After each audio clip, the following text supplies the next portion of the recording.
Welcome, everyone, to the Energy Advisors podcast. I'm your host, Rex, that energy guy. Got a great episode for you today. But before we go there, don't forget if you got busy and missed episode 44, that was the previous one, go there and take a quick listen. It's a discussion, it's education around the energy consumption, electricity consumption for blockchain farms, cryptocurrency, and AI. It's a rather surprising the amount of electricity. Okay, so today's episode is about the breakdown and distribution of power and what percentage of the electricity is used by residences. And we're gonna look at that for a few minutes. But before we do that, we want to thank our partners in the show, our friends over at Valor Solar. Love these guys. Integrity means everything. During the education process that you're investigating solar, during the installation process and maintenance, these guys have it nailed. They do business in Colorado, Utah, Arizona, Idaho, and Nevada. So if you're in one of those states, don't forget to go to the show site, energyadvisors.today. We'll get you connected. Our other partner in the show, we love what's going on in retail wind. So retail wind meaning for residences and small business. So these are not the big giant blades. These are wind turbines that you can put on your house or on your barn or your garage, etc. These things are very powerful. And in a pound for pound comparison, when the wind's blowing, they'll actually create more electricity than solar panels. So again, the word in renewable energies is always depends. So if you'd like to investigate the opportunities, what the capacities might be, and the savings you might be able to gain through retail wind, our friends at Universal Wind Kinetics can help you out.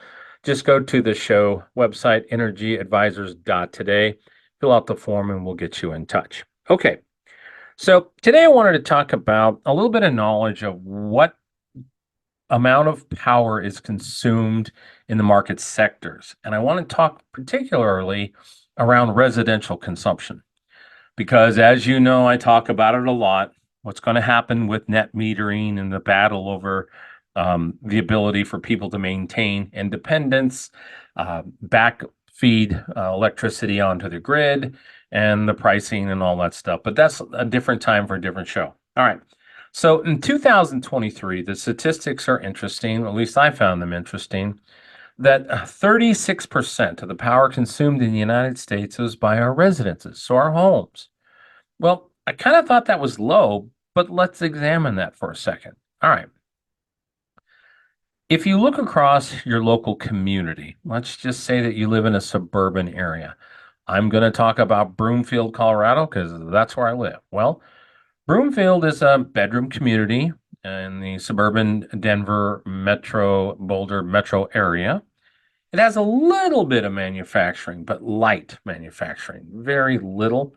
It has some industrial complexes where there's storage units and some light manufacturing and that type of thing. And then, of course, it has the strip centers and retail consumption. And then, of course, your street lights and all the public uses of electricity. But of the power here in Broomfield, there are 39,000 households in Broomfield, and most of those are going to be consuming roughly 800 to 1,000 kilowatts a month. But that makes up 36%. Now, do I have actual facts for Broomfield? No, they're really not available. It'd be hard to get that information. We'd have to dig that out of the back pocket of our local utility monopoly. But let's think about residential distribution of electricity. It's going to vary. Okay. Yes, you can throw numbers out that across the United States that residences take 36%, but they're going to be higher and lower concentrations of that. If you look at a neighboring community here where there's lots of industry and a lot of manufacturing going on, let's say Commerce City, Colorado, a lot less residents, I'm going to guess that it's a lot higher. But let's pretend that I step out into one of our a little further out communities in a town like Firestone, which I don't even think they have much retail out in Firestone yet. It's kind of what I call a pasture community. Some farmers sold his pastures, and they built a community there, lots of houses. So I'm going to guess in a community, and it's going to be an educated guess, that it's going to be much higher of electricity consumption in a town like Firestone. Well, why does this matter? Why does Rex care, or should anybody care about residential consumption? Well, I've talked about this a lot. There is going to be a coming fight over the grid, okay? Sharing power with the utility companies, virtual power plants where they're going to be drawing on different types of sources to pull that into virtual power plants and virtual storage. And then also just, hey, Mr. and Mrs. Consumer are putting on their home wind or solar. And now we're going to have community caps placed on the communities because the utility companies don't have the infrastructure to manage all that. Okay. So it has to do with your substations and hubs. So think about this. You need to be paying attention. Okay.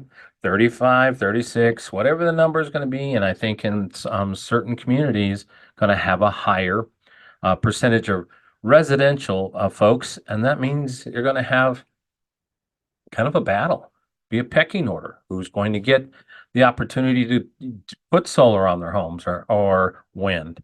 And so I think it's an interesting stat. Keep an eye on it. We're going to be working on some particular statistics and trying to get our hands around that a little bit as we're going.